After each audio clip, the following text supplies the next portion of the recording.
El reloj de pared marcaba las 6:15 cuando Isabel encendió la lámpara del comedor.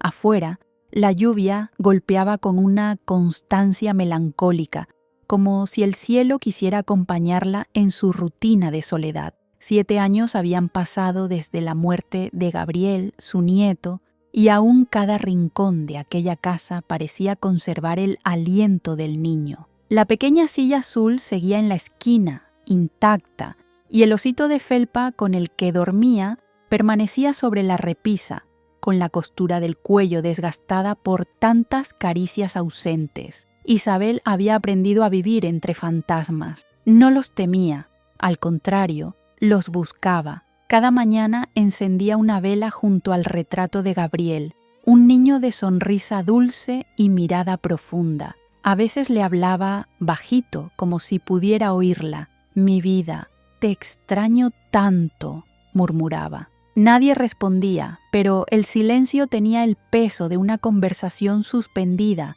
entre el mundo de los vivos y el de los que ya no están. La tragedia había destruido a su familia. Su nuera Valeria, con su belleza impecable y su voz calculadamente suave, culpó a Mateo, el hijo de Isabel, de la muerte del pequeño. Los médicos del Hospital San Miguel habían declarado que el niño había sufrido una reacción alérgica a un medicamento. Valeria aprovechó aquel diagnóstico para acusar a Mateo de negligencia. Lo presentó ante todos como un padre irresponsable, un hombre incapaz de cuidar de su propio hijo. La sociedad, la justicia y hasta algunos familiares le dieron la espalda. Mateo, devorado por la culpa y la vergüenza, se hundió en una depresión silenciosa. Isabel intentó sostenerlo, pero él ya no tenía fuerza para luchar contra la mirada del mundo. Una madrugada lo encontraron sin vida en su departamento. Dejó una carta breve. «No pude protegerlo. Perdóname, mamá». Aquellas palabras fueron el epitafio de su amor y la condena perpetua de Isabel. Desde entonces Valeria desapareció del mapa. Se mudó, cambió de número, rehizo su vida. Isabel, en cambio, se encerró en la suya, sin más compañía que los recuerdos. Su única visita constante era la enfermera del centro de salud, que venía cada 2 semanas para controlar su presión y llevarle medicamentos para la ansiedad. «Debe descansar, doña Isabel. Usted ya ha sufrido bastante», le decía, pero el descanso era un lujo que Isabel no podía permitirse mientras la sombra de la injusticia seguía respirando detrás de su puerta. Esa mañana lluviosa de octubre, el teléfono fijo sonó con un timbre agudo, casi agresivo. Isabel se sobresaltó. Nadie llamaba a esa hora. Dudó unos segundos antes de levantar el auricular. «¿Aló, señora Isabel Herrera?», preguntó una voz femenina con tono administrativo pero amable. «Sí, soy yo. Le hablo del Hospital San Miguel. Mi nombre es doctora Vega, del Departamento de Auditoría Médica. Estamos revisando casos antiguos y encontramos algo importante sobre el expediente de su nieto, Gabriel Torres». Isabel sintió que el corazón se le paralizaba. «Mi nieto, pero eso fue hace años, lo sé, y lamento mucho remover recuerdos dolorosos, pero necesitamos hablar con usted personalmente. Hay información nueva que podría cambiar la causa de su fallecimiento». Las palabras quedaron flotando en el aire como una sentencia suspendida. Isabel sintió un frío recorrerle la espalda. La doctora le explicó que el hospital había digitalizado antiguos archivos y descubierto irregularidades en los registros de aquella noche. Le pidió acudir al día siguiente. Isabel colgó el teléfono sin poder articular palabra. Se quedó mirando el retrato de Gabriel, como si el niño también hubiera escuchado la llamada. El resto del día lo pasó en una mezcla de ansiedad y esperanza. ¿Y si realmente había sido un error médico? ¿Y si Mateo no tenía culpa alguna? La posibilidad de limpiar el nombre de su hijo encendía una llama que Isabel creía extinguida. Esa noche no durmió. Abrió la caja donde guardaba los documentos del caso, el recorte del periódico con la noticia del fallecimiento, las copias de las declaraciones. Todo estaba ahí, amarillento y gastado, pero lleno de vida dolorosa. A la mañana siguiente, Isabel se vistió con su abrigo gris, el mismo que usó en el funeral de Gabriel. Tomó el autobús hacia el hospital. El trayecto fue un viaje hacia el pasado. Las mismas calles, el mismo cielo nublado, el mismo olor a desinfectante cuando cruzó el pasillo principal. En la oficina de la doctora Vega la esperaban 2 personas más, un técnico forense y una joven abogada del hospital. «Gracias por venir, señora Herrera», dijo la doctora. «Sabemos que esto no es fácil, pero lo que encontramos es grave». Isabel se sentó con las manos temblorosas. «Hemos revisado los registros de video de la noche del fallecimiento de su nieto. El archivo había sido clasificado como dañado, pero lo restauramos con nueva tecnología. Y lo que vimos no coincide con el informe médico». El técnico conectó su laptop al monitor. La imagen, granulada al principio, mostró la habitación del pequeño Gabriel. Un enfermero se retiraba del cuarto. Luego, una figura femenina entraba. Llevaba bata blanca, pero su postura era familiar. Se acercó a la cuna, miró alrededor y sacó algo del bolsillo. El técnico pausó el video, aumentó la nitidez y el rostro se reveló. Isabel sintió que el suelo desaparecía bajo sus pies. El rostro que aparecía en la pantalla era inconfundible. Valeria. Un grito ahogado escapó de su garganta. «¡No! ¡No puede ser!». La doctora bajó la mirada. «Lo sentimos, señora Herrera, pero esa mujer inyectó una sustancia en el suero de Gabriel. No fue una reacción alérgica, fue envenenado». El silencio que siguió fue absoluto, como si el mundo hubiera dejado de respirar. Isabel apretó los puños. Dentro de ella, el dolor comenzó a transformarse en algo más. Una furia serena, antigua, necesaria. Entonces, dijo con voz baja pero firme, «Mi hijo murió por nada, y la verdadera asesina sigue libre». La doctora asintió con pesar. «Tenemos el video como prueba. Si usted lo autoriza, lo remitiremos a la fiscalía». Isabel miró nuevamente la pantalla. La imagen de Valeria, impasible junto a la cuna, le perforó el alma. «Sí», susurró, «hagan justicia». Cuando salió del hospital, la lluvia había cesado, pero el aire olía a hierro y memoria. Isabel caminó lentamente, sintiendo que algo en su interior despertaba por primera vez en años. El pasado había hablado y no iba a quedarse callada. Esa noche Isabel no cenó. Se quedó sentada frente a la ventana, observando cómo la humedad formaba pequeñas lágrimas en el vidrio. Tenía el video guardado en un pendrive dentro de su bolso y aunque no lo volvió a reproducir, cada imagen seguía repitiéndose dentro de su mente. Valeria entrando a la habitación de Gabriel, su gesto frío, su mirada vacía, el movimiento preciso de sus manos al inyectar el veneno. Era una escena imposible de olvidar, no solo por el horror, sino por la traición que representaba. Isabel pensó en Mateo. Si él estuviera vivo, ese descubrimiento lo habría liberado. Tal vez podrían haber reconstruido juntos lo que Valeria destruyó, pero ya era tarde. Mateo se había llevado consigo la inocencia, el amor y la esperanza. Lo único que quedaba era ella. Y la verdad, tan dura como redentora. A la mañana siguiente, Isabel fue al cementerio. Caminó entre las lápidas con paso lento, cargando un ramo de lirios blancos. Se detuvo frente a las 2 tumbas, la de Gabriel con su pequeña foto en un óvalo dorado y la de Mateo, justo al lado. «Mi amor», susurró mientras acariciaba la piedra fría. «Todo fue una mentira. Te culparon por lo que ella hizo. Pero lo juro, hijo, lo juro por mi vida que no voy a dejar que esto quede impune». El viento sopló suave, moviendo las flores. Isabel sintió un calor extraño en el pecho, como si las almas de los dos la estuvieran escuchando. Ese mismo día, regresó a casa y escribió una carta a la doctora Vega, autorizando oficialmente al hospital a entregar las pruebas al Ministerio Público. Pero en el fondo, sabía que eso no bastaba. Había algo más que debía hacer: mirar a Valeria a los ojos. Isabel encendió la televisión por costumbre, buscando distraerse con el ruido del mundo. Fue entonces cuando, al cambiar de canal, se quedó inmóvil. En la pantalla, una periodista entrevistaba a una mujer vestida de blanco, con sonrisa radiante y voz cálida. Valeria Fuentes, empresaria y activista social, estaba a punto de casarse con el reconocido empresario Alejandro Santoro, anunciaba la conductora. Su historia de superación tras la pérdida de su hijo conmovió a todo el país. El nombre la atravesó como un cuchillo. Valeria, la misma Valeria que 7 años atrás había destruido su familia, ahora posaba ante las cámaras como símbolo de resiliencia y éxito.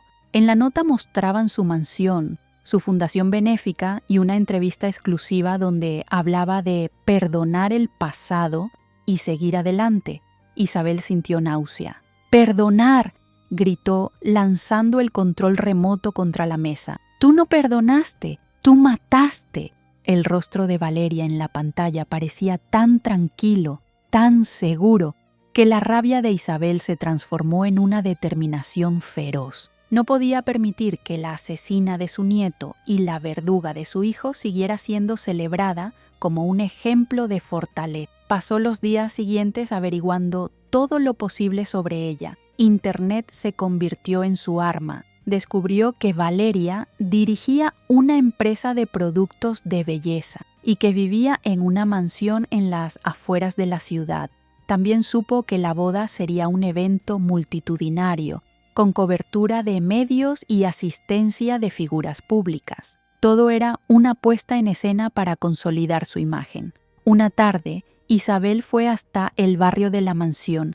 Caminó despacio por la acera opuesta, con un pañuelo cubriéndole parte del rostro. Observó las altas rejas negras, el jardín perfectamente cuidado, los guardias en la entrada. En una ventana del segundo piso vio una silueta moverse. Era Valeria, hablando por teléfono, riendo. Aquella risa le heló la sangre. No era la risa de una mujer feliz, sino de alguien que creía haber vencido al pasado.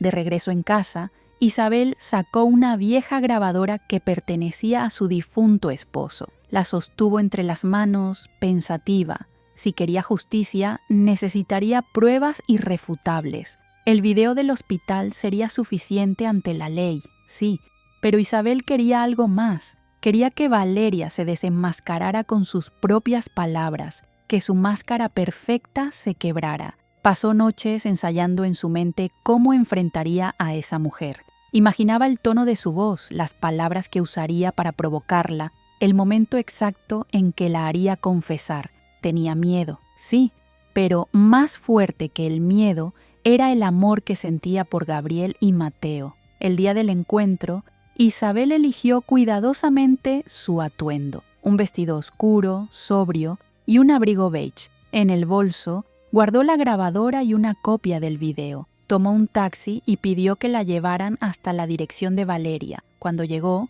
un guardia la detuvo. «Disculpe, señora, ¿a quién busca?» «Vengo a ver a la señora Valeria Fuentes. Dígale que es sobre su hijo Gabriel. Ella me va a atender». El guardia, sorprendido, llamó por radio. Minutos después, Valeria apareció en la puerta. Su expresión cambió al verla. «¿Isabel?», preguntó con un gesto fingido de asombro. «¿Qué haces aquí? Necesito hablar contigo», dijo Isabel, conteniendo la furia que le ardía por dentro. «No tengo nada que hablar. Ese tema está cerrado. No para mí». Valeria dudó un instante y luego, con una sonrisa fría, la invitó a pasar. El interior de la casa era lujoso, casi teatral.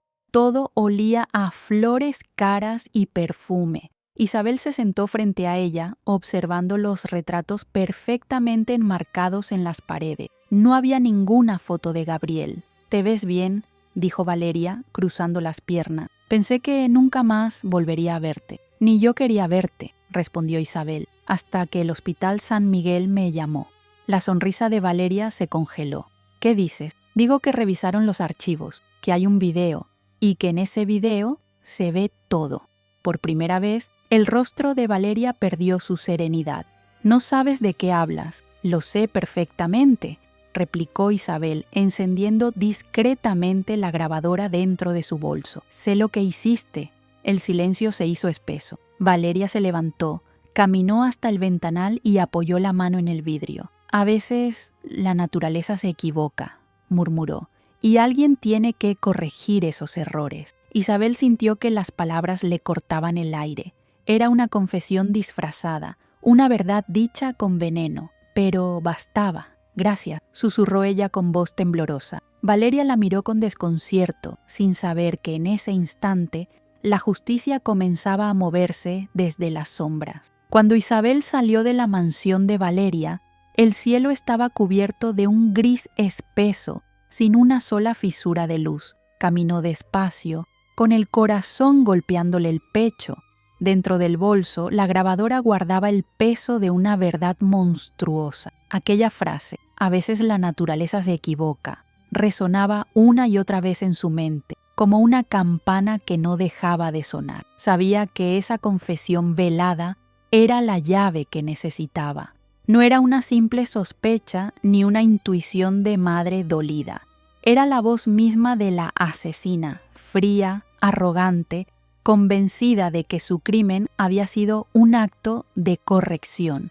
Isabel tomó el autobús de regreso a casa, con las manos apretadas sobre el bolso. Afuera, la ciudad pasaba como una sombra borrosa. Las luces, los transeúntes, los rostros indiferentes. Todo parecía ajeno a la tempestad que llevaba dentro. Cuando llegó, dejó el bolso sobre la mesa y se sentó, exhausta. Abrió la grabadora, presionó play y escuchó. La voz de Valeria llenó la habitación, nítida, cruel. Isabel lloró en silencio, no de tristeza, sino de alivio. Por primera vez en años tenía algo tangible, una prueba que podía darle sentido a tanto dolor. Al día siguiente fue al despacho de la doctora Vega. Entró con paso firme, aunque las piernas le temblaban. «Doctora», dijo apenas la vio, «tengo algo más, algo que debe escuchar». Con manos temblorosas, Isabel puso la grabadora sobre el escritorio y reprodujo el fragmento. La doctora Vega y la abogada del hospital se miraron en silencio. Cuando terminó, la doctora habló con voz grave. «Esto es muy serio. Su nuera acaba de autoincriminarse, aunque lo haya hecho de manera indirecta. Con el video y este audio, podemos presentar un expediente sólido ante la fiscalía». Isabel asintió, pero en su interior sentía que no se trataba solo de castigar a Valeria. Era algo más profundo. Era limpiar el nombre de Mateo, rescatar su memoria del barro donde la habían arrojado. «No lo hago por venganza», dijo ella con voz baja. «Lo hago por justicia». Esa tarde, la doctora la acompañó a la comisaría central, donde los recibió la inspectora Morales, una mujer de rostro sereno y mirada firme. Escuchó todo con atención, sin interrumpir, tomando notas en una libreta. «He revisado casos terribles en mis años de servicio», dijo al final, «pero este es distinto. Hay algo profundamente inhumano en una madre que destruye a su propio hijo y culpa al inocente». Isabel sintió que la inspectora entendía no solo el caso, sino también el peso emocional detrás de él. Morales solicitó formalmente las pruebas, el video, el audio y los informes del hospital. Prometió iniciar los trámites para solicitar una orden judicial de arresto.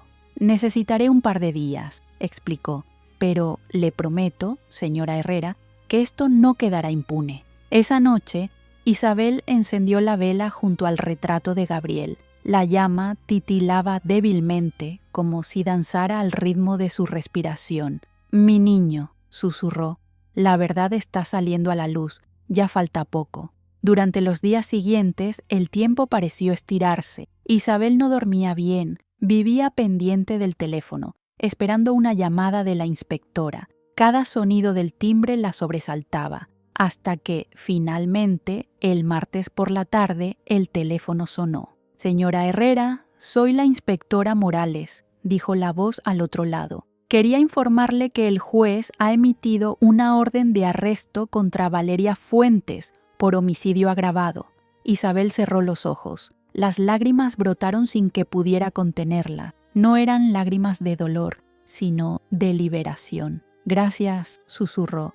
«No me dé las gracias a mí, señora. déselas a usted misma. Su coraje abrió la puerta a la justicia. La noticia se propagó rápido entre los círculos judiciales, pero el operativo debía manejarse con absoluta discreción. Valeria era una figura pública y cualquier movimiento precipitado podría alertarla. Morales planeó la detención con precisión quirúrgica. Se ejecutaría el día de la boda, justo en el momento en que los medios y las cámaras estuvieran presentes. Sería una escena imposible de ocultar, un golpe directo a la fachada perfecta que Valeria había construido. Mientras tanto, Isabel fue convocada para declarar oficialmente. En la sala de interrogatorios, su voz tembló al principio, pero pronto recuperó firmeza. Relató cada detalle: la llamada del hospital, el video, el encuentro en la mansión, la confesión grabada. Al terminar, la inspectora le tomó la mano. Hizo lo correcto, y su hijo, donde esté, sabrá que su nombre fue limpiado por una madre valiente. Esa noche, Isabel caminó hasta la costa. El mar estaba oscuro, agitado, pero en el horizonte una franja de luz comenzaba a abrirse. Sintió que el aire salado le limpiaba los pulmones. Recordó los días en que llevaba a Gabriel a jugar con las olas, cuando la vida aún tenía olor a pan recién hecho y a canciones de cuna. «Pronto, mi amor», murmuró, «pronto todo terminará». En los días siguientes, la televisión anunció con entusiasmo los preparativos de la boda de Valeria Fuentes y Alejandro Santoro. Los canales mostraban imágenes del salón de lujo, los vestidos, las flores. Nadie sospechaba lo que estaba por ocurrir. Isabel veía las noticias sin decir palabra, con una calma contenida. Sabía que la verdad llegaría en el momento justo, cuando las luces y las cámaras estuvieran más encendidas. La víspera de la boda, la inspectora Morales la llamó nuevamente. «Mañana será el día, señora Herrera. No necesita estar allí, pero si desea verlo, puedo asegurarlo». «Sí», respondió Isabel sin dudar. «Quiero ver cómo la verdad se levanta frente a todos». Esa noche no encendió la vela. En su lugar, dejó el retrato de Gabriel frente a la ventana, bajo la luna. La habitación quedó iluminada por una luz plateada, serena. Por primera vez en muchos años, Isabel durmió profundamente, sin pesadilla. Sabía que, al amanecer, la oscuridad que había devorado su vida finalmente empezaría a disiparse. El amanecer del sábado llegó con un brillo inusualmente claro, como si el cielo, después de tantos años de sombra, se preparara para presenciar un acto de justicia. Isabel se despertó antes de que sonara el despertador. Se vistió con calma, un vestido negro sencillo, un chal gris y un rosario que perteneció a su madre. No necesitaba maquillaje. En su rostro ya habitaban la verdad y la historia. Antes de salir, encendió la vela frente al retrato de Gabriel. «Hoy, mi niño», susurró, «la verdad hablará por ti». El trayecto hacia el hotel donde se celebraría la boda fue silencioso. Desde el taxi, Isabel observaba cómo la ciudad despertaba, ajena al drama que estaba por desatarse. En el asiento trasero llevaba su bolso, con la copia del video y el audio, aunque sabía que ya no los necesitaría. La inspectora Morales y su equipo estaban listos. Todo se había coordinado con precisión. La policía esperaría hasta el momento en que Valeria estuviera en el altar, frente a las cámaras, para ejecutar la orden de arresto. Era la manera más simbólica y más justa de derrumbar su imperio de mentira. Isabel llegó temprano y se mezcló entre los curiosos que se habían congregado fuera del hotel. Había prensa, fotógrafos y admiradores. Valeria era una figura mediática. Todos querían verla vestida de blanco, rehaciendo su vida. Las vallas metálicas separaban al público de la entrada principal, decorada con rosas y cintas doradas. El aire olía a perfume caro y a hipocresía. A las 11:30, una caravana de autos negros se detuvo frente al hotel. La multitud aplaudió. De uno de los vehículos descendió Valeria, radiante en su vestido de novia. Su sonrisa era perfecta, su gesto calculado. caminó entre los flashes con la elegancia de una actriz, saludando a todos. Isabel la observaba desde la multitud, sintiendo un temblor en las manos, no de miedo, sino de contención. A cada paso, recordaba la imagen de aquella misma mujer inclinándose sobre la cuna de Gabriel con un frasco de veneno en la mano. Adentro, los invitados ocupaban sus asientos. El novio, Alejandro Santoro, esperaba frente al altar con expresión de orgullo. Todo era impecable: la música, las flores, los fotógrafos. La boda se transmitía en vivo por un canal de espectáculos. Valeria avanzó por el pasillo principal mientras sonaba un cuarteto de cuerdas. Nadie imaginaba que, detrás de esa apariencia celestial, una historia de horror se estaba gestando en silencio. Fuera del salón, la inspectora Morales observaba su reloj. Su equipo estaba listo.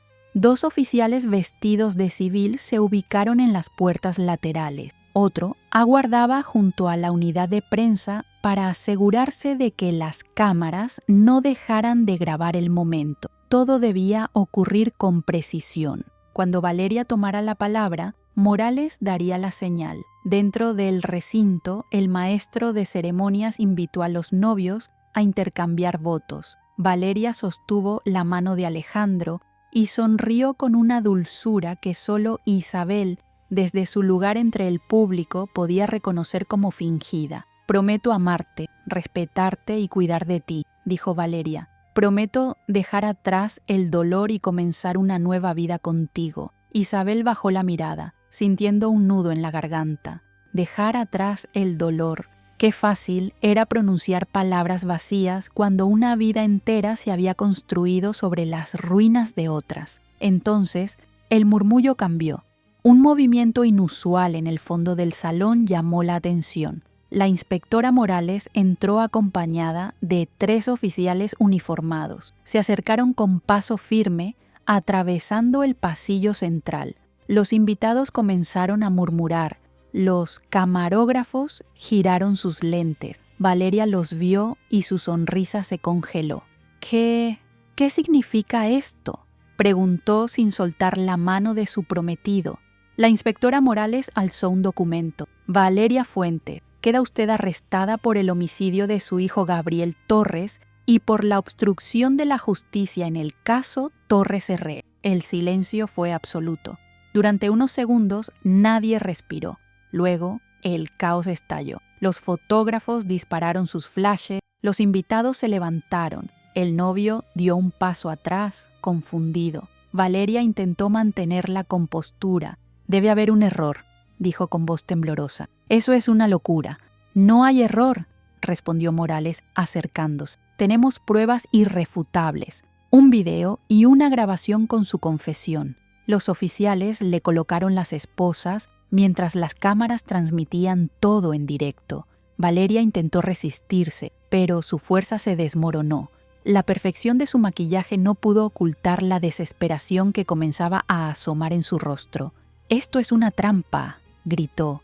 «Yo soy la víctima». La inspectora la tomó del brazo y la condujo hacia la salida. «La verdadera víctima se llamaba Gabriel», dijo con firmeza, «y su abuela decidió que ya era hora de que usted respondiera por lo que hizo». Isabel observó todo desde el fondo, con el corazón desbordado. Cuando Valeria pasó a su lado, sus miradas se cruzaron. En los ojos de Isabel había una mezcla de dolor, justicia y despedida.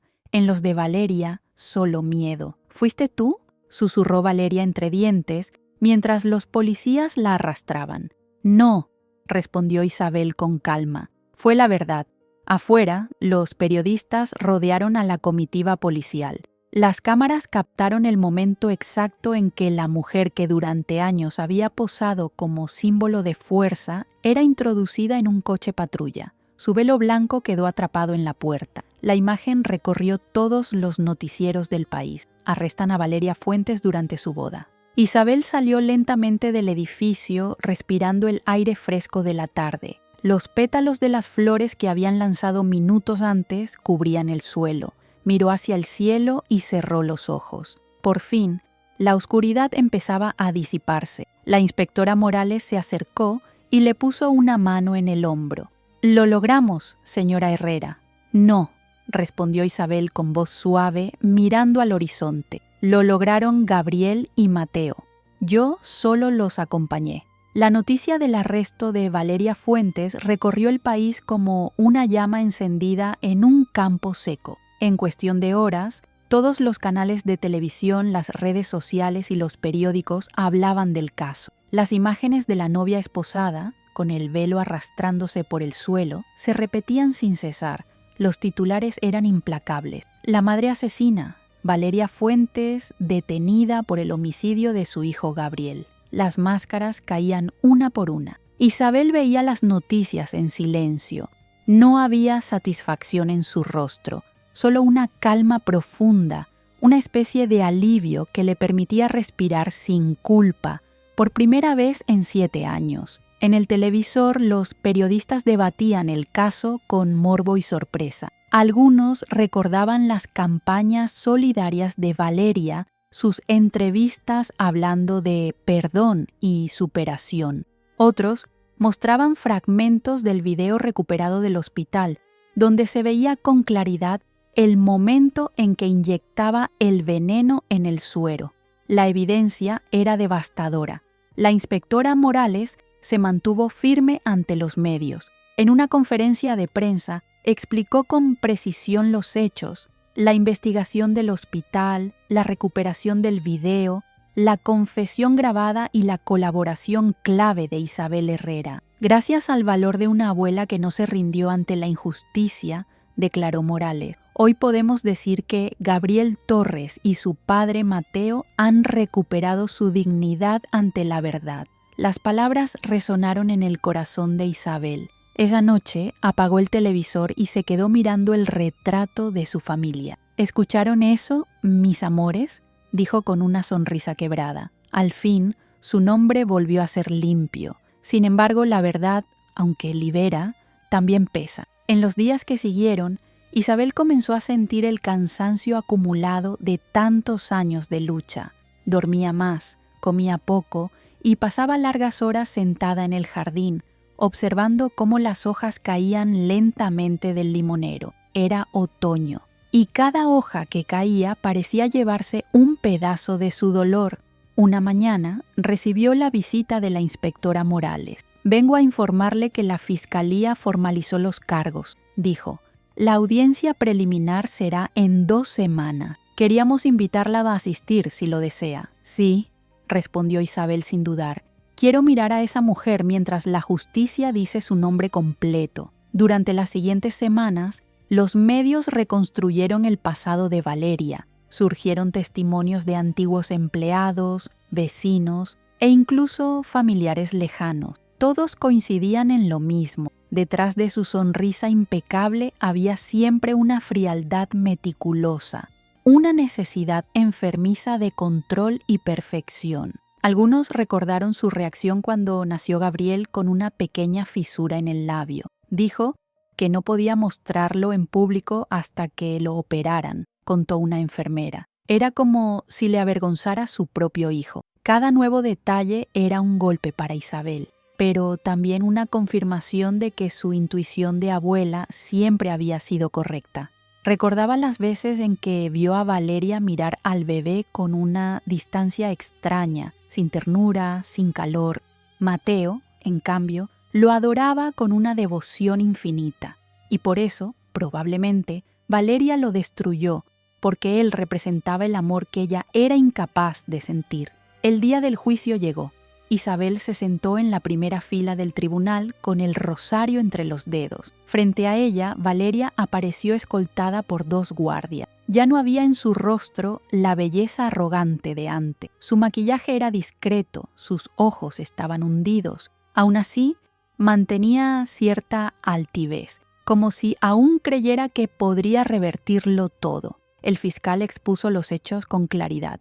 Reprodujo el video ante el tribunal, mostrando la escena completa, la entrada de Valeria a la habitación, la inyección, la frialdad con que observó el cuerpo del niño antes de retirarse. El silencio en la sala era sepulcral. Isabel no apartó la mirada ni un solo instante. Luego vino el turno del audio. La voz de Valeria resonó en los parlantes. A veces la naturaleza se equivoca y alguien tiene que corregir esos errores. Fue suficiente.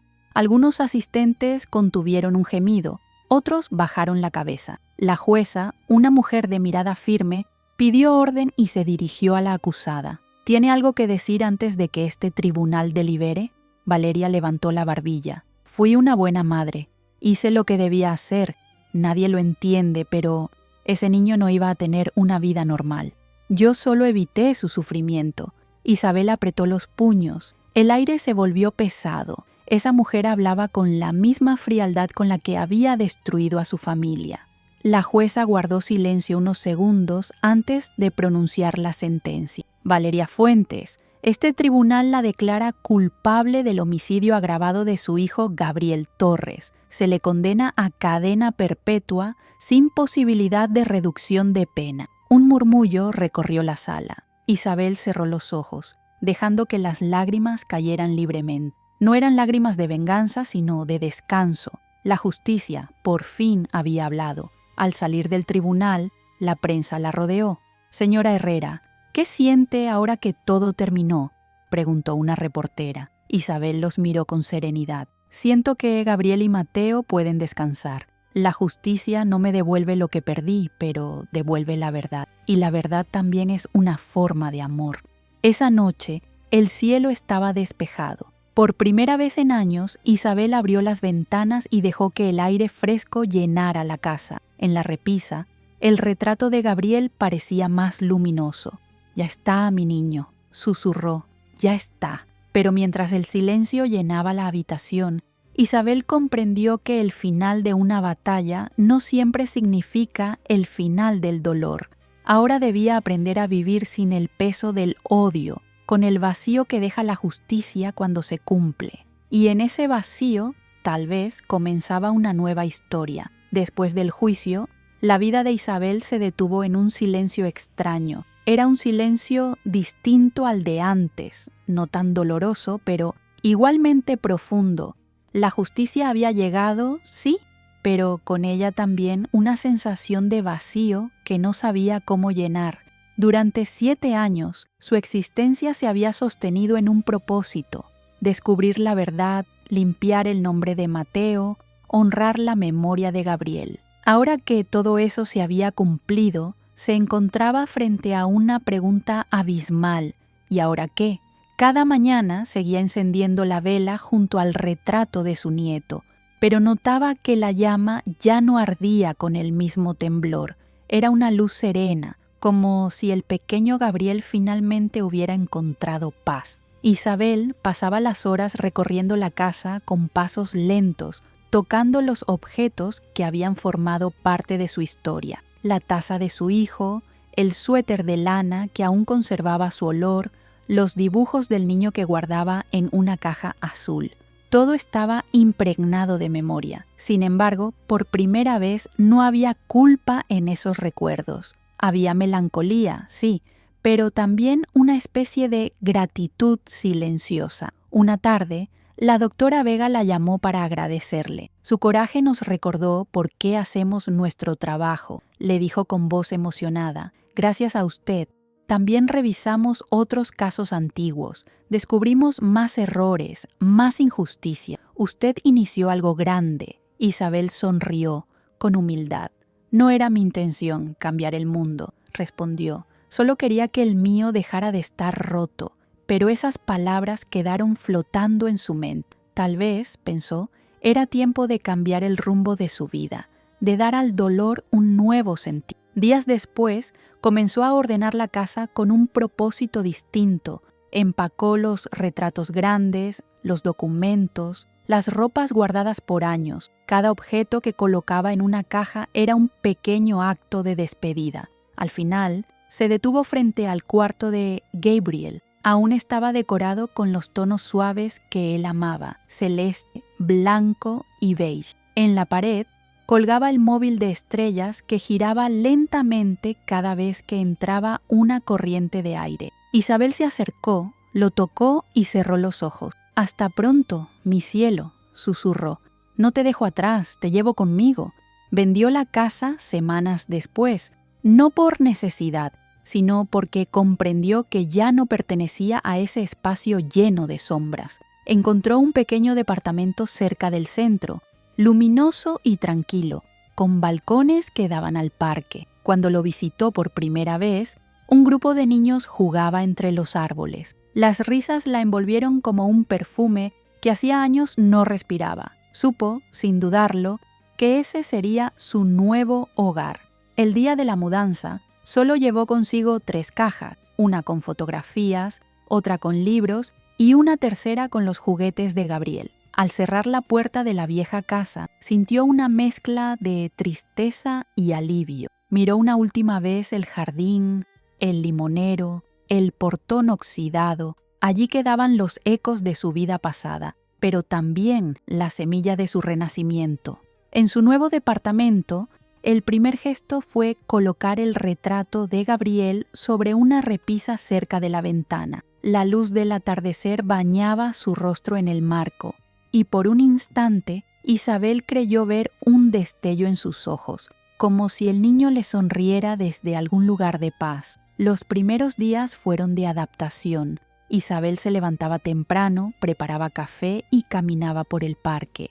Al principio lo hacía por costumbre, sin rumbo, pero poco a poco empezó a notar detalles que antes pasaban inadvertidos: el canto de los pájaros, el olor a pan recién horneado de la panadería cercana, el saludo amable de los vecinos. La vida, pensó, seguía fluyendo con una sencillez que no necesitaba explicaciones. Un mediodía, mientras alimentaba a las palomas, una mujer de mediana edad se le acercó. «Disculpe», dijo, «la he visto venir seguido. ¿Vive por aquí?» «Sí», respondió Isabel, «me mudé hace poco». «Ah, qué bueno. Yo trabajo en el centro comunitario que está cruzando la avenida. Ayudamos a niños con discapacidades. Si algún día quiere visitarnos, siempre necesitamos manos que acompañen». Isabel la miró en silencio. Por un instante el mundo pareció detenerse. Aquella invitación tan simple tenía el poder de un llamado. «Sí», dijo finalmente, «me gustaría mucho conocerlo». Esa tarde cruzó la avenida y entró al centro infantil. El lugar era modesto, pero lleno de color. En una de las salas, varios niños jugaban con bloques y pinturas. Algunos tenían muletas, otros sillas de ruedas, pero en todos brillaba la misma chispa de vida. Una niña de cabello rizado se le acercó y le ofreció una flor de papel. «Es para ti», dijo con una sonrisa amplia. Isabel tomó la flor, conmovida. «Gracias, mi amor. Es la flor más hermosa que me han regalado en mucho tiempo». La coordinadora del centro, una mujer joven llamada Rebeca, le propuso unirse como voluntaria. «Solo necesitamos corazón», le dijo. «Y el suyo, señora, parece tener mucho».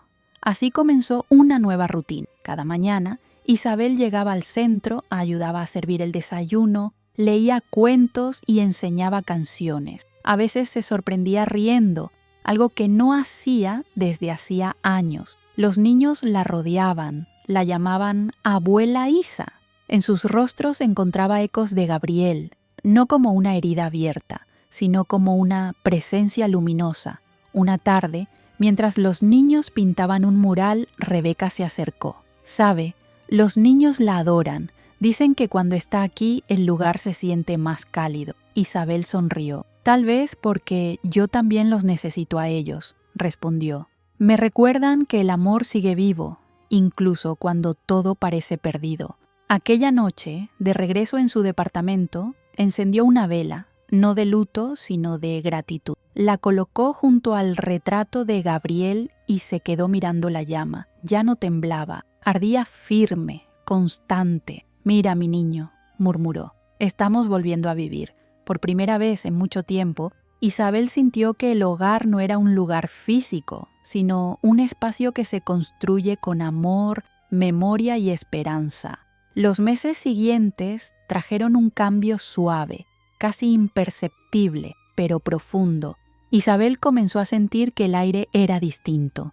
Ya no pesaba tanto. Su cuerpo, antes rígido por la tristeza, recuperó movimiento.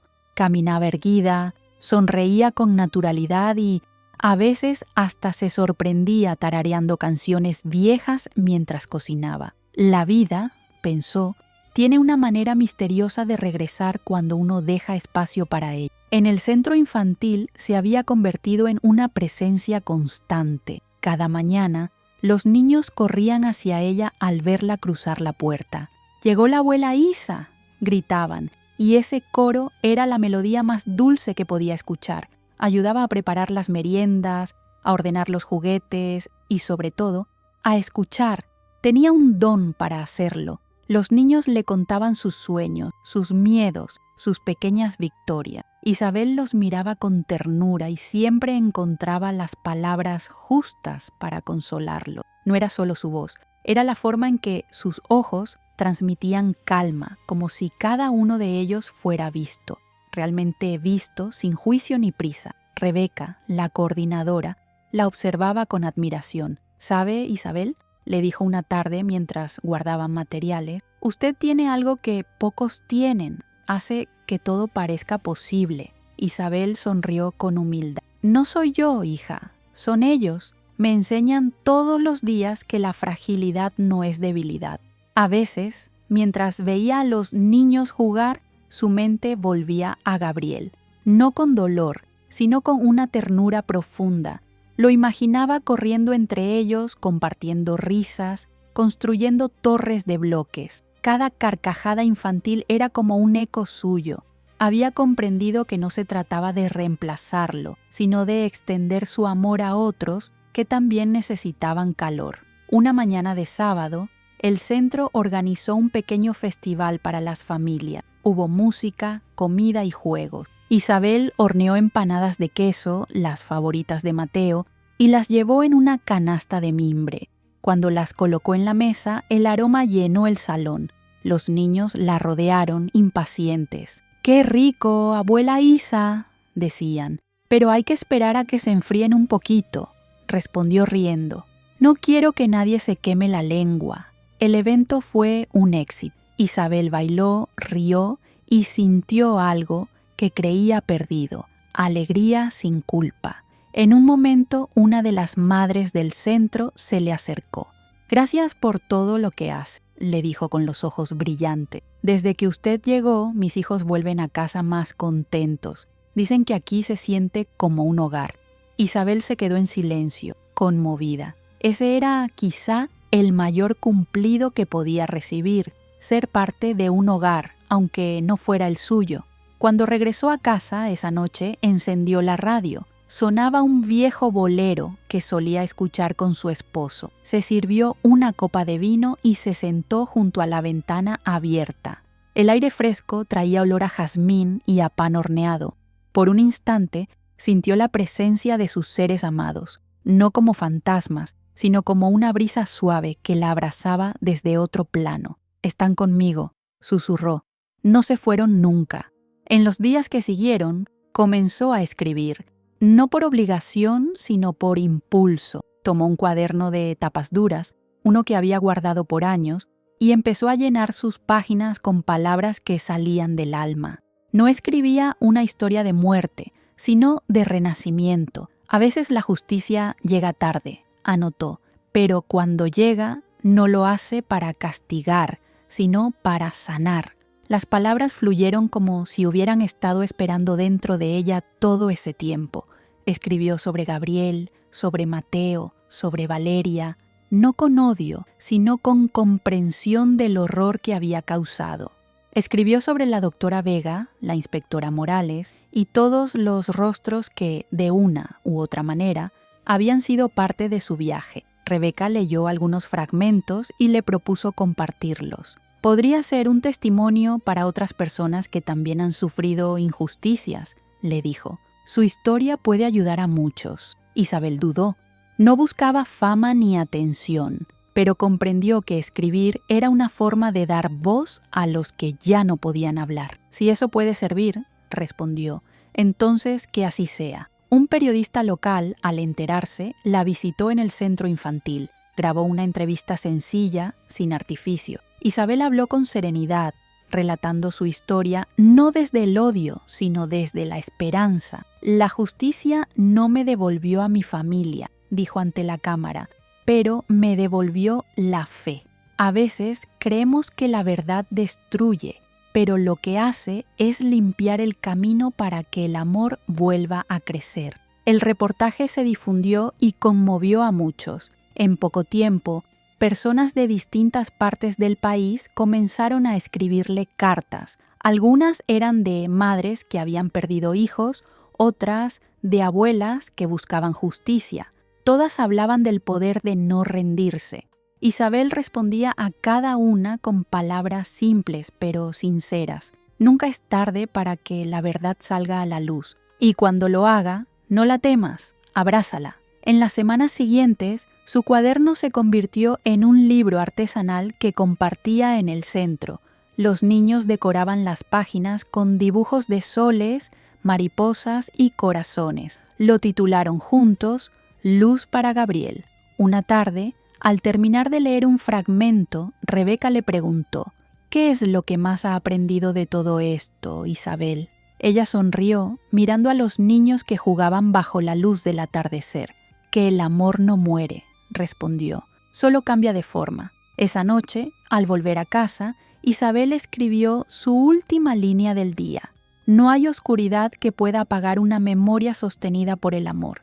Apagó la luz, dejó la ventana entreabierta y se durmió con una sonrisa tranquila, sabiendo que, al fin, estaba exactamente donde debía estar.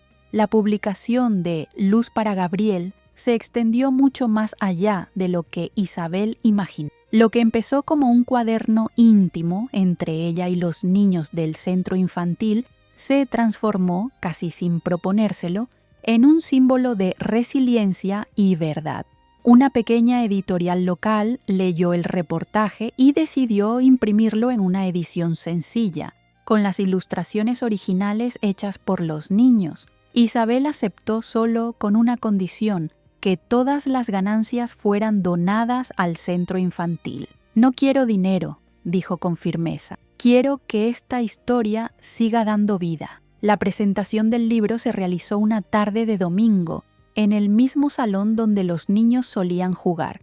Las paredes estaban adornadas con dibujos, globos y flores de papel. Los pequeños habían preparado una canción dedicada a Gabriel, una melodía suave que hablaba de luz y esperanza. Cuando comenzaron a cantar, Isabel no pudo contener las lágrimas. No eran lágrimas de tristeza, sino de plenitud. Sentía que el amor de su nieto la rodeaba, como si cada nota musical llevara su nombre al cielo. Rebeca abrió el acto con unas palabras breves. «Este libro no solo cuenta una historia de dolor», dijo, «sino también de valentía. Nos enseña que la justicia más profunda no se encuentra en los tribunales, sino en los corazones que se niegan a olvidar». Luego, Isabel tomó el micrófono. Las manos le temblaban un poco, pero su voz salió clara, con esa serenidad que solo tienen las almas que han atravesado el fuego. «Nunca pensé que contaría mi historia», comenzó. «Durante años guardé silencio porque el dolor era más grande que las palabras. Pero entendí que callar también es una forma de morir. Este libro no es una venganza, es un homenaje a mi nieto Gabriel, que me enseñó que la pureza existe, y a mi hijo Mateo, que murió creyendo en el amor. Ellos no están aquí físicamente, pero viven en cada niño que sonríe, en cada verdad que se revela, en cada persona que elige la bondad en lugar del odio». La sala entera se mantuvo en silencio. Nadie aplaudió enseguida. Todos necesitaban un instante para respirar. Luego, los aplausos estallaron como una ola cálida. Isabel sonrió, agradecida. En ese momento comprendió que su historia ya no le pertenecía solo a ella. Era de todos los que alguna vez habían sido silenciados. En los meses que siguieron, recibió invitaciones para hablar en escuelas, asociaciones y centros de ayuda. Aunque al principio le costaba revivir ciertos recuerdos, pronto descubrió que cada vez que contaba su historia, algo dentro de ella se fortalecía. No era el dolor lo que crecía, sino la compasión. Si mi experiencia puede evitar que alguien más viva una injusticia como la mía, decía en cada charla, entonces todo este sufrimiento habrá tenido un propósito. En una de esas conferencias, una joven se le acercó al final, llorando. Mi madre fue acusada injustamente de algo que no hizo, le contó. Nadie la creyó, pero escucharla a usted me dio esperanza. Isabel la abrazó. La verdad tarda, hija, pero llega. No dejes que el miedo te haga dudar de ella. Esa noche, al regresar a casa, Isabel encendió la radio. En un programa nocturno, hablaban justamente de su historia. Un periodista decía, a veces, las verdaderas heroínas no usan capas ni salen en los titulares. A veces, son abuelas que no se rinden, que luchan contra la mentira y logran que la justicia brille incluso en la oscuridad más profunda. Isabel sonrió. No se sentía heroína, solo una mujer que había amado demasiado como para rendirse. Sin embargo, en el fondo de su corazón, algo en esas palabras le dio paz. Con el paso del tiempo, el centro infantil creció gracias a las donaciones. Se construyó una nueva sala que llevó el nombre Gabriel Torres. En la entrada, colocaron una placa con una frase escrita por Isabel: donde hay amor, hay justicia. Donde hay justicia, hay luz. Cada vez que entraba en esa sala, Isabel sentía una emoción distinta.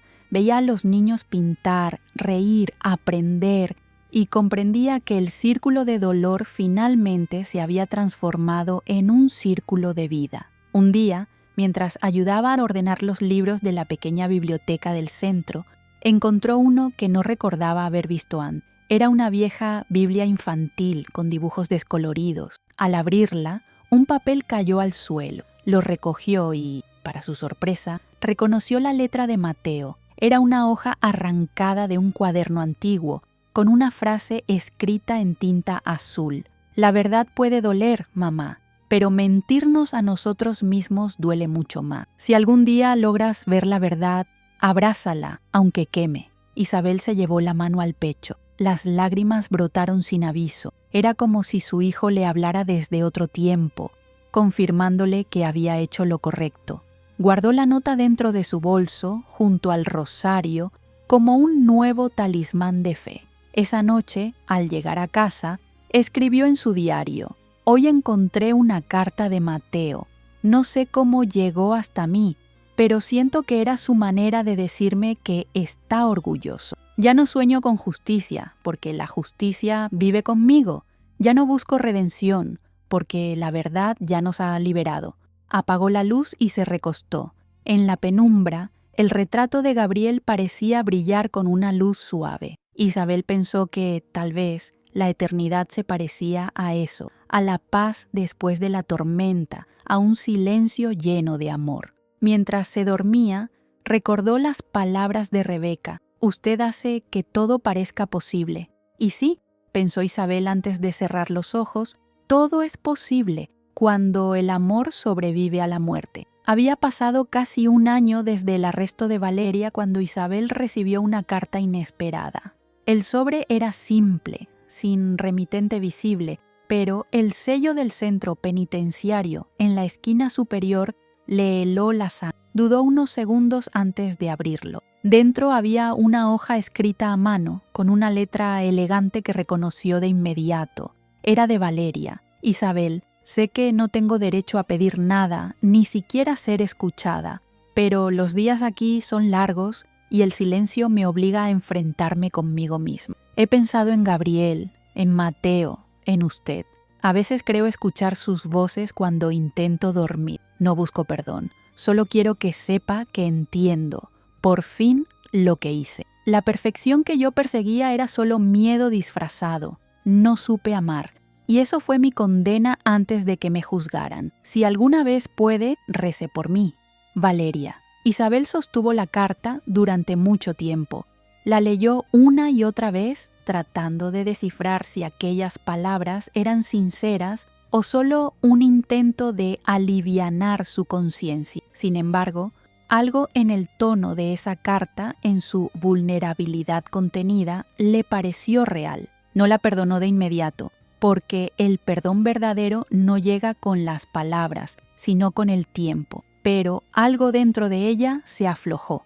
Esa noche llevó la carta al parque, se sentó bajo el mismo limonero donde solía jugar Gabriel cuando era pequeño, y encendió una vela. La llama titilaba en la brisa, reflejando en su rostro la serenidad de quien ya no necesita venganza. «No sé si mereces mi perdón, Valeria», murmuró, «pero te dejo ir, no por ti, sino por mí, porque ya no quiero vivir en la sombra de tu odio».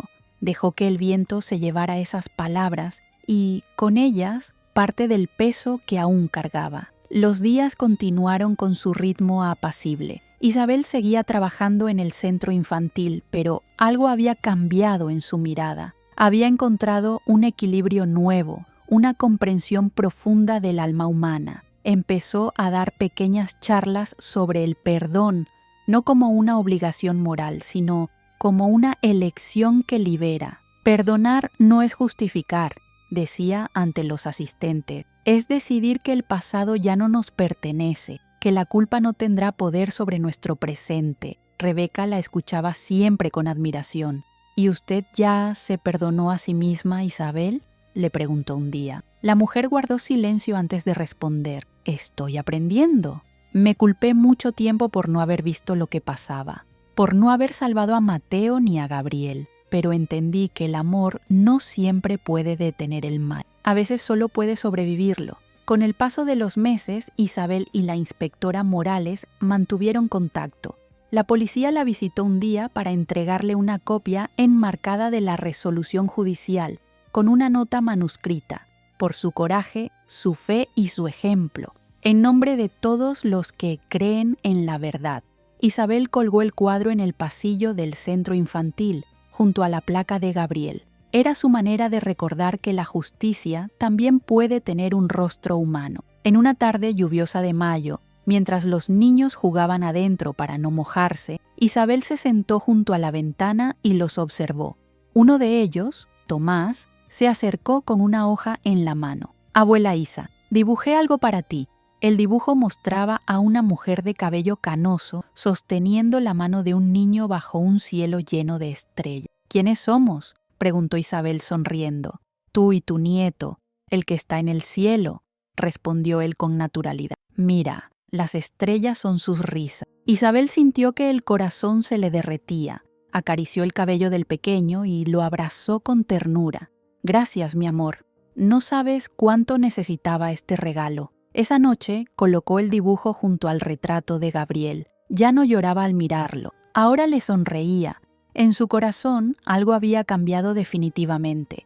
El dolor se había convertido en amor maduro, en un puente entre el pasado y el presente. Una semana después, decidió visitar la cárcel donde Valeria cumplía su condena. No lo comentó con nadie. Llevaba solo su rosario y un pequeño ramo de lirios blancos. Cuando la custodia la anunció, Valeria tardó unos segundos en aparecer. Estaba delgada, con el cabello recogido y el rostro sin maquillaje. Al verla, sus ojos se llenaron de asombro. «¿Por qué vino?», preguntó con la voz apenas audible. Isabel la observó en silencio unos segundos. «Porque ya no quiero odiarte», dijo simplemente. «Lo que hiciste destruyó mi vida, pero no quiero que siga destruyéndome. Vine a decirte que te perdono, aunque no lo entiendas». Valeria comenzó a llorar.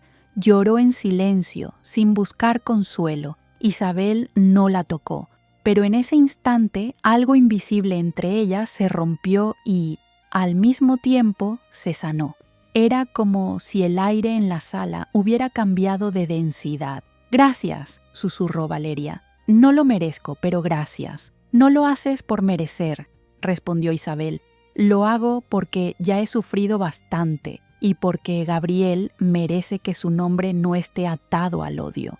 Cuando salió de la prisión, el cielo estaba despejado. Un rayo de sol se filtraba entre las nubes, bañando la acera. Isabel levantó la vista y sintió que cada paso que daba era más ligero. Comprendió que el perdón no borra el pasado, pero lo transforma, lo vuelve habitable. Esa noche escribió en su diario: «Hoy liberé mi corazón del peso más antiguo.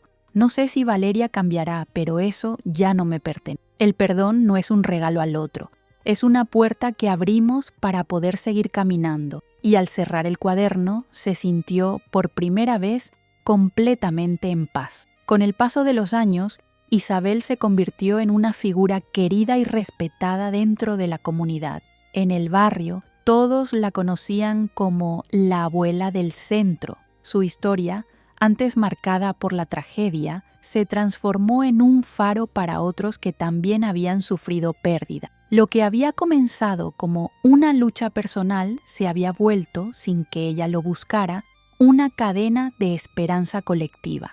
Cada mañana llegaba al centro infantil con su bolso lleno de libros y frutas. Le gustaba preparar jugo de naranja fresco para los niños, porque la vitamina C cura el alma, decía entre risas. Los pequeños la seguían a todas partes, y ella se sentía viva entre sus voces. Era como si cada risa fuera un hilo que la mantenía unida a la vida.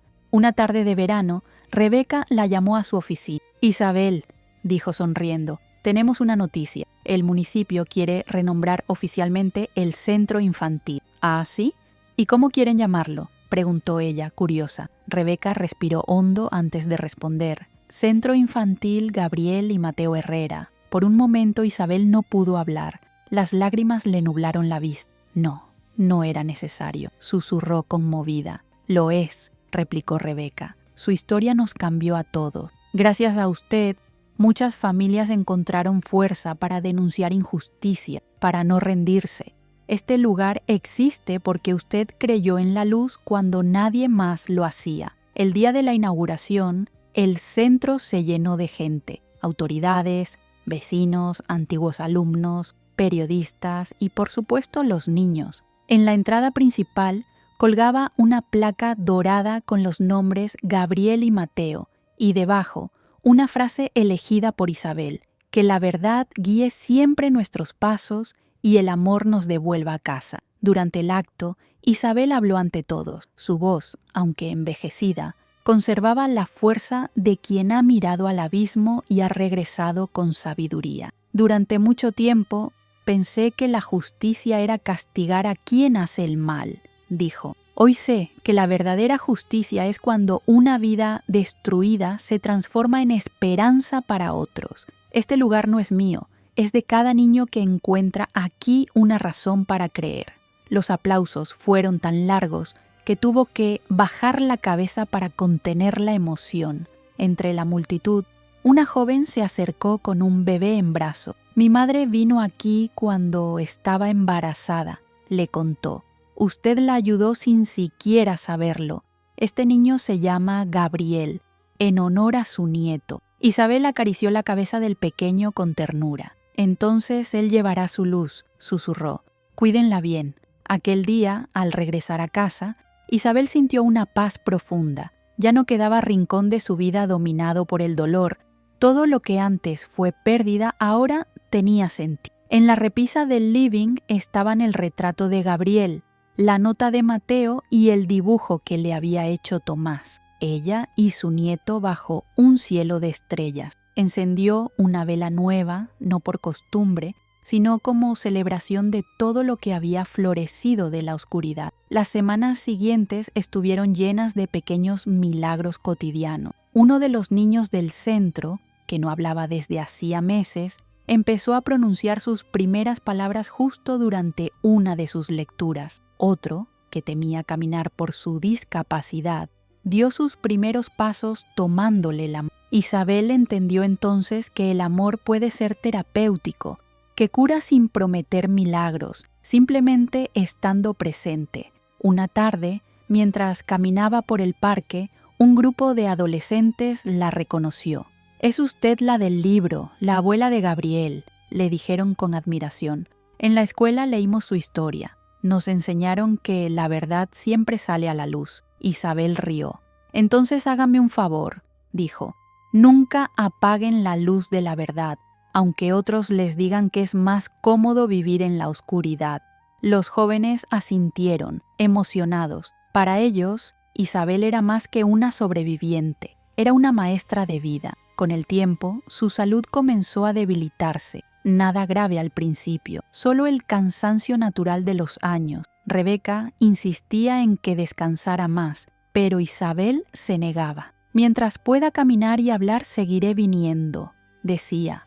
Aquí es donde late mi corazón. Una tarde de otoño, el cielo se tiñó de naranja. Isabel salió al balcón con una taza de té. Desde allí veía a los niños jugar en el parque. Cerró los ojos y escuchó sus risas mezcladas con el canto de los pájaros. Por un instante, creyó oír entre ellas una voz más suave, más lejana, la de Gabriel. «Abuela, ya está bien», parecía decirle. «Ya hiciste todo». Abrió los ojos y sonrió. No sintió miedo, solo gratitud. Había vivido el dolor más profundo y aún así había encontrado un modo de transformar la pérdida en amor. Esa noche escribió una última entrada en su diario. Hoy el sol se escondió despacio, como si quisiera quedarse un poco más. Me doy cuenta de que la vida no se trata de ganar batallas, sino de dejar semillas. Gabriel y Mateo son mis semillas, y el amor, su fruto eterno.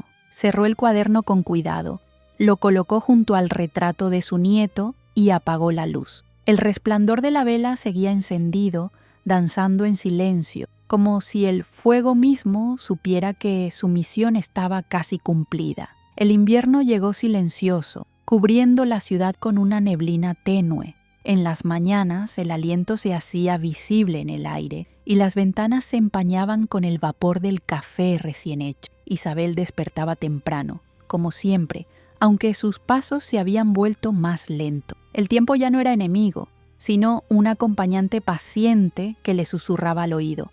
«Descansa, ya hiciste lo que debías». Una mañana, Rebeca tocó su puerta. Traía un ramo de girasoles y una sonrisa luminosa. «Buenos días, Isa. Te extrañamos en el centro. Los niños preguntan por ti». Isabel la recibió con ternura. «He estado un poco cansada, hija, pero iré pronto, lo prometo. Te traje flores. Son del jardín del centro.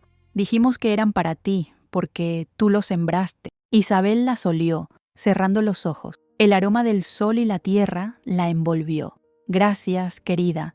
No sabía que los girasoles podían parecerse tanto a una sonrisa». Pasaron la mañana conversando. Rebeca le contó sobre las nuevas actividades, las risas de los niños, el mural que estaban pintando con su frase favorita: «Donde hay amor, hay justicia». Isabel escuchaba con orgullo. Sabía que su misión había trascendido su historia personal. Lo que había comenzado como una búsqueda de justicia se había convertido en una siembra de bondad colectiva. Cuando Rebeca se fue, Isabel se quedó sola en la quietud del atardecer. Afuera, el cielo comenzaba a teñirse de rosa. Se acercó a la ventana y, como cada día, encendió una vela frente al retrato de Gabriel. La llama titiló suavemente, reflejándose en el cristal. «Mi niño», susurró, «qué largo camino hemos recorrido juntos, pero mira lo que dejamos atrás, luz, solo luz». Se sentó en su sillón favorito, con el rosario entre las manos. Abrió su diario y escribió lentamente, con la letra firme aunque el pulso temblara. «He aprendido que la justicia no termina en un tribunal, termina en el corazón que se atreve a perdonar. Hoy ya no temo la oscuridad, porque sé que cada sombra guarda una lección. Gabriel, Mateo, ustedes viven en mí en cada sonrisa de los niños, en cada amanecer que todavía puedo ver». Cerró el cuaderno, respiró hondo y miró la vela. El fuego parecía más brillante esa noche, como si el alma de Gabriel estuviera jugando en su interior. Una suave brisa entró por la ventana entreabierta, haciendo que la llama danzara sin apagarse. En ese instante Isabel sintió algo que no podía explicar. Una calidez envolvente, una sensación de abrazo, de presencia. No era tristeza, era plenitud. Sonrió. «Ahora entiendo, mi amor», dijo en voz baja. «La muerte no nos separa, solo cambia la forma en que nos amamos». Al día siguiente, Rebeca llegó temprano, como acostumbraba, para llevarle pan recién hecho. Tocó varias veces la puerta, pero no hubo respuesta. La encontró en el sillón, dormida, con el rostro tranquilo, el rosario entre los dedos y la vela aún encendida. No había señales de dolor ni de miedo, solo paz. En el diario, abierto sobre la mesa, la última línea escrita era apenas un suspiro de tinta. La oscuridad se apaga y lo que queda es la luz de la verdad, el amor y la memoria. El funeral se celebró en el centro infantil como ella había pedido.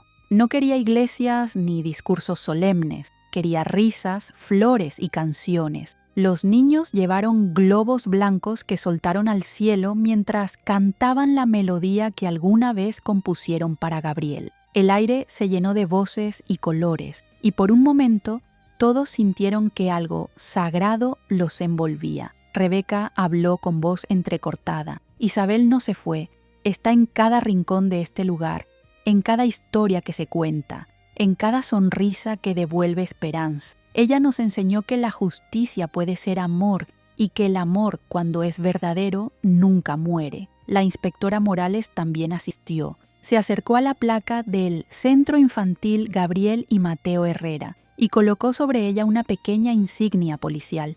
«Por usted, señora», susurró, «por su fe y su coraje». Esa tarde, cuando todos se retiraron, el sol rompió entre las nubes. Un rayo de luz entró por la ventana del salón y cayó directamente sobre el retrato de Isabel que habían colgado en la pared. En la foto, ella sonreía, sosteniendo la mano de un niño. La llama de una vela cercana reflejaba su rostro, dándole vida. Los niños se acercaron, curiosos. Tomás, el pequeño que una vez le regaló un dibujo, dijo con voz suave: «Miren, la abuela Isa todavía está aquí». Y sí, todos lo sintieron. En ese instante, el lugar se llenó de una calma dulce, casi tangible. No era silencio, era presencia. Era Isabel, Gabriel y Mateo, juntos otra vez, convertidos en la misma luz que había guiado su historia. Desde entonces, cada año, en el aniversario de su partida, los niños encienden una vela en el centro y repiten las palabras que Isabel solía decir: «Donde hay amor, hay justicia. Donde hay justicia, hay luz». Y así, la historia de Isabel Herrera no terminó con la muerte, sino con un legado hecho de verdad, ternura y memoria, un fuego que nunca se apaga.